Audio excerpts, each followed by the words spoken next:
राधे राधे राधे दोस्तों। तो आप लोग कैसे हो?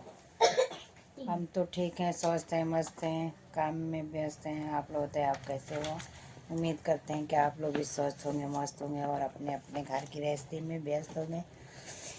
तो इसी व्यस्तता में चलिए थोड़ा सा टाइम निकाल के आप लोग मेरी वीडियो देखिए, फुल वॉच करें और वीडियो लास्ट तक देखेंगे तभी समझ में आएगा, क्योंकि आज मैं एक नई कहानी के साथ आप लोगों के बीच में आई हूँ इस वीडियो के माध्यम से।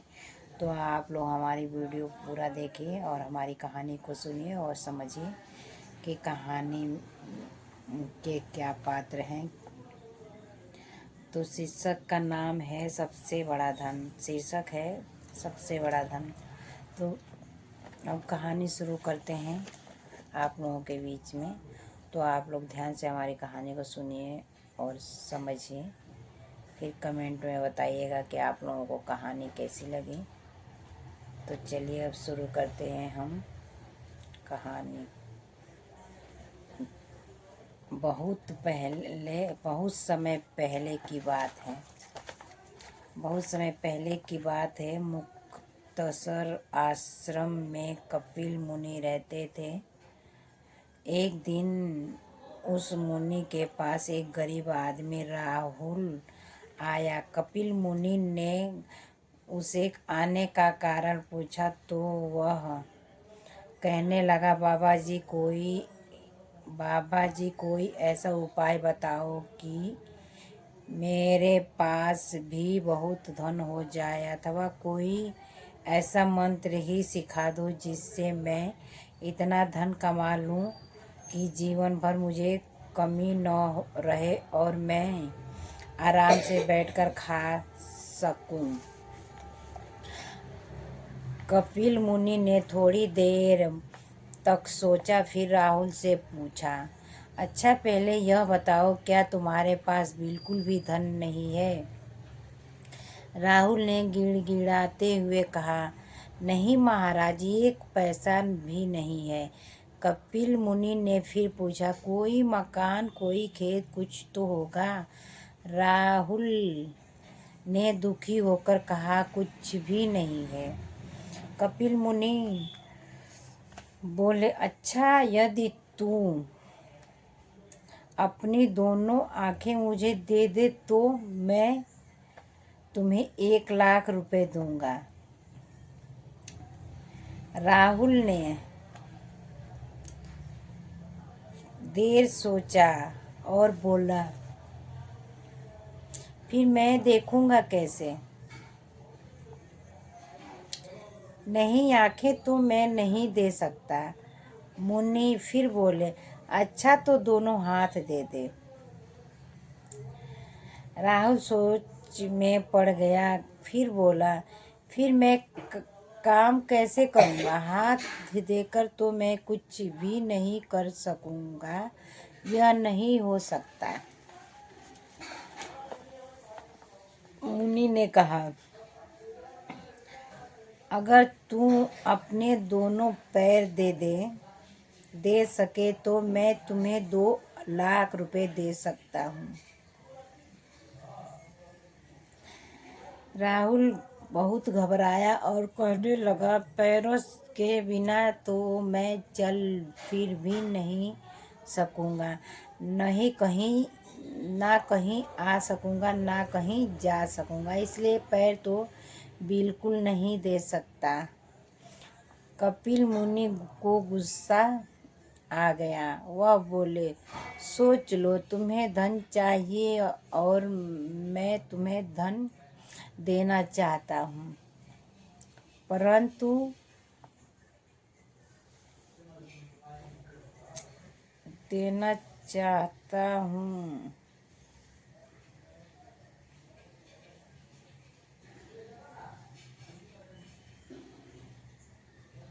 परंतु जब तू कुछ देगा तभी तो बदले में तुझे धन मिलेगा। यदि तू अपना सुख मुख मुझे दे दे तो मैं तुझे 10 लाख रुपए दे सकता हूँ। राहुल कपिल मुनि की बात सुनकर हैरान रह गया। वह बोला, हे मुनि राज, यदि मैं अपना मुख ही आपको दे दूंगा तो मैं कैसे खाऊंगा, कैसे पीऊंगा, खाए पिए बिना जीवन कैसे रहेगा, न किसी से बात कर सकूंगा। आप बताएं फिर धनवान बनने का लाभ ही क्या है। अब तो कपिल मुनि तंग आ गए। वह बोले, तुम देना तो कुछ भी नहीं चाहते, बिना कुछ दिए ही धन प्राप्त करना चाहते हो। क्या कभी ऐसा हो सकता है? मैं जो तुमसे लेना चाहता हूँ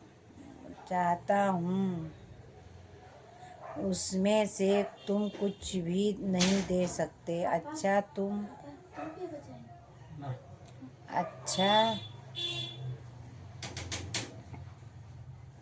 तुम ही बताओ कि मुझे क्या दे सकते हो। राहुल बहुत सोचा और उसकी समझ में कुछ नहीं आया कि उसने अपने शरीर का कौन सा अंग देकर लाखों रुपए प्राप्त कर ले। वह कुछ भी नहीं बोला तो कपिल मुनि ने फिर पूछा, क्या तुमको केवल अपनी जीभ मुझे दे सकते हो? राहुल ने कहा, नहीं मुनि राज, कभी नहीं। कपिल मुनि मुस्कुरा पड़े और बोले, अरे मूर्ख, तू तो कहता है कि तेरे पास कुछ ऐसा भी नहीं है। भगवान ने तुझे एक एक अंग लाखों रुपए का दे रखा है। स्वस्थ शरीर ही सबसे बड़ा धन है। इससे मेहनत कर और कमा कर खा। इससे ही तुझे जीवन भर सुख मिलेगा। राहुल सब कुछ समझ गया और उसने मेहनत करनी शुरू कर दी। देखते ही देखते वह अमीर बन गया।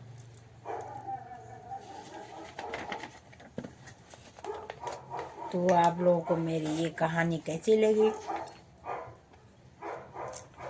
इससे आप लोगों को क्या सीख मिलता है, आप लोग कमेंट में ज़रूर बताइएगा। तो चलिए हम चलते हैं अब अगले कहानी की तरफ। अब मैं कहानी थोड़ा छोटे में आप लोगों को सुनाऊंगी, छोटे छोटे ही कहानी सुनाऊंगी। तो आप लोग बने रहिए हमारे वीडियो में। तो हम शुरू करते हैं अगला कहानी, जिसका शीर्षक है जय जवान जय किसान। ये हमारे जवाहरलाल के बारे में कहानी है, जिन्होंने हमारे देश की आज़ादी में बहुत बड़ा योगदान दिए। तो आप लोग कहानी पूरे ध्यान से और पूरे मन से सुनिए। तो हम कहानी में आगे बढ़ते हैं, आप लोग बने रहिए हमारे वीडियो में। तो चलिए अब शुरू करते हैं हम कहानी।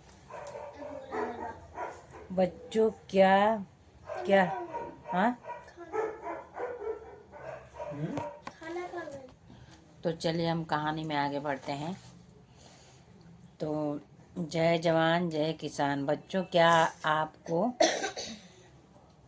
क्या आपने कभी इस नारे को सुना है या पढ़ा है? यह नारा हमें श्री लाल बहादुर शास्त्री जी ने दिया है। भारत के दूसरे प्रधानमंत्री थे लाल बहादुर शास्त्री जी शास्त्री जी का मानना था कि भारतीय जवान अपनी जान हथेली पर रख कर सीमा पर देश की रक्षा करते हैं। इसलिए इसी तरह देश के किसान अपनी परिश्रम से धरती को सींच कर अन्न उगाते हैं। वे हमारे अन्नदाता हैं, अतः देश के विकास में दोनों का योगदान हमें सबसे अधिक है। उन्हें सम्मान देने के लिए ही उन्हें जय जवान जय किसान का नारा का जय जवान जय किसान का नारा दिया। लाल बहादुर शास्त्री जी का जन्म 2 अक्टूबर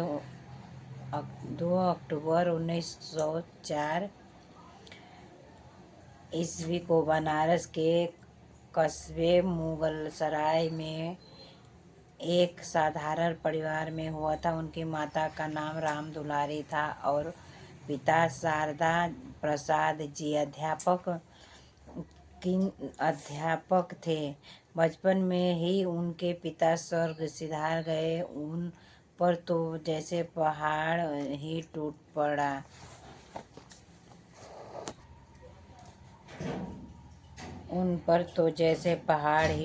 पड़ा।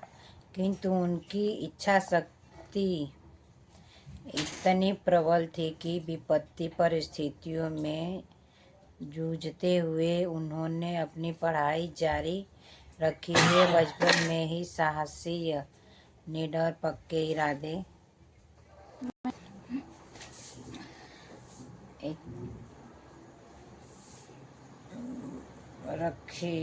पढ़ाई जारी रखी। बचपन से ही साहसी और निडर, पक्के इरादे वाले और विनम्र स्वभाव के थे। उन्होंने प्रधानमंत्री के पद पहुंचकर यह सिद्ध कर दिखाया कि वे गुड्डी के लाल थे। उनका स्कूल गंगा पार था।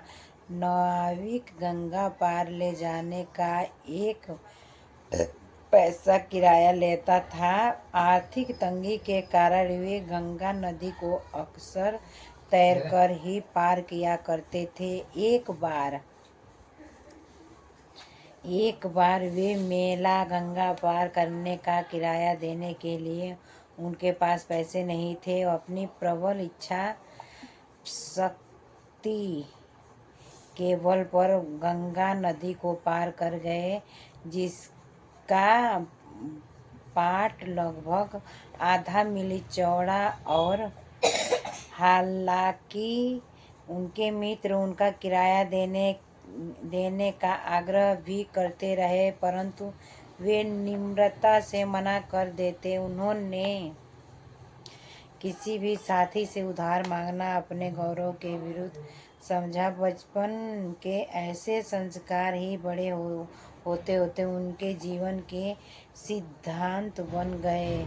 जीवन भर वे अपने सिद्धांत पर अडिग रहे।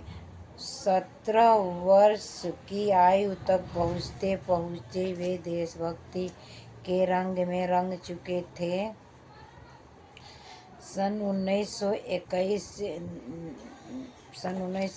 में अब असहयोग आंदोलन हुआ तो देश की पुकार ने उन्हें अपनी पढ़ाई छोड़ने पर मजबूर कर दिया। उन दिनों देश की खातिर उन्हें जेल भी जाना पड़ा। निज हित का बलिदान कर देश हित के लिए हमेशा तैयार रहना शास्त्री जी के जीवन का एकमात्र उद्देश्य रहा। जेल से आने के बाद मौका मिलने पर उन्होंने शास्त्री की पढ़ाई पूरी की। तभी से उनको नाम के साथ शास्त्री जुड़ गया। तो ऐसे ही आप लोग कहानी में बने रहिए। आधा भाग अभी बाकी है कहानी का। देश सेवा के लिए अपने परिवार का बलिदान देने वाले वे निराले देशभक्त थे। एक बार नैनी कारावास के दौरान इन्हें अपनी पुत्री के सख्त बीमार होने का समाचार मिला तो उनकी पत्नी एवं मित्रों ने जेल से पैरोल पर रिहा होकर पुत्र की देखभाल करने की गुहार लगाई, परंतु उस समय अंग्रेजी सरकार किसी भी राजनैतिक आंदोलन में भाग न लेने की अलिखित शर्त पर ही छोड़ने को तैयार थी। सिद्धांतों के मतवाले को यह मंजूर न था कि बेटी का तबीयत निरंतर बिगड़ने लगी, परंतु शास्त्री जी देश हित के विरुद्ध कोई फैसला नहीं लेना चाहते थे और न ही लिया। फिर सरकार ने ही बिना शर्त उन्हें 15 दिन के लिए रिहा कर दिया। जब शास्त्री जी बेटी के पास पहुँचे तब तक उनकी जीवन लीला समाप्त हो चुकी थी। ऐसे ही शास्त्री जी दुखी जरूर हुए, परंतु आज़ादी के जीवन के इरादे बिल्कुल भी नहीं डगमगाए।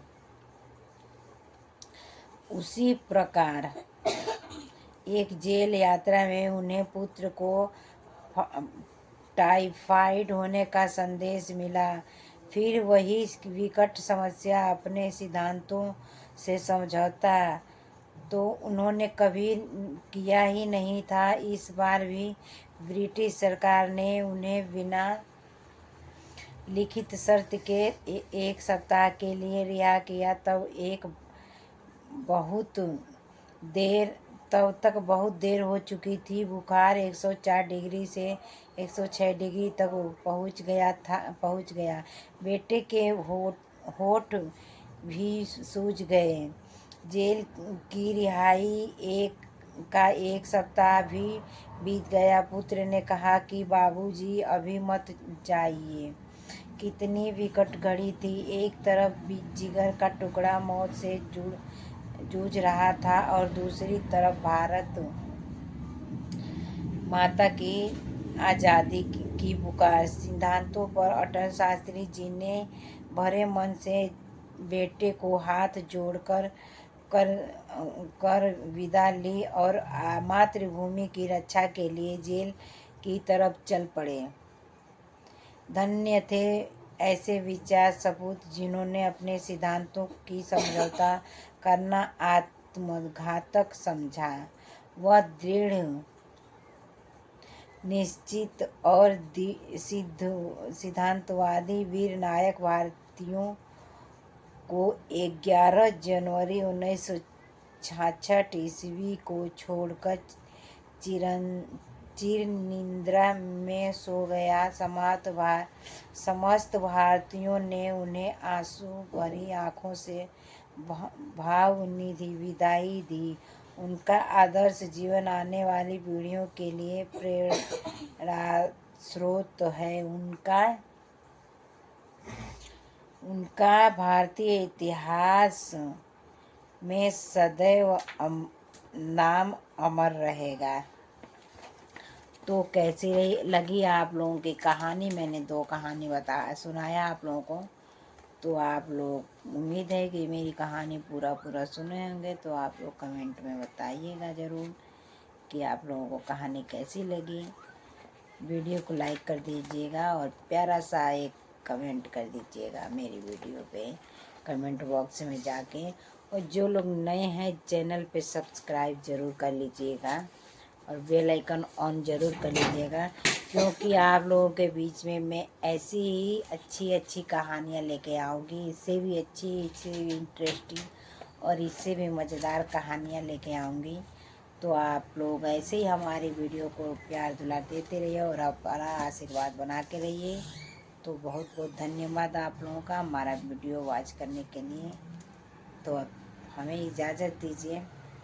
हम इतनी ही छोटी सी वीडियो लेके आए थे आप लोगों के पास। तो बहुत बहुत धन्यवाद आप लोगों का।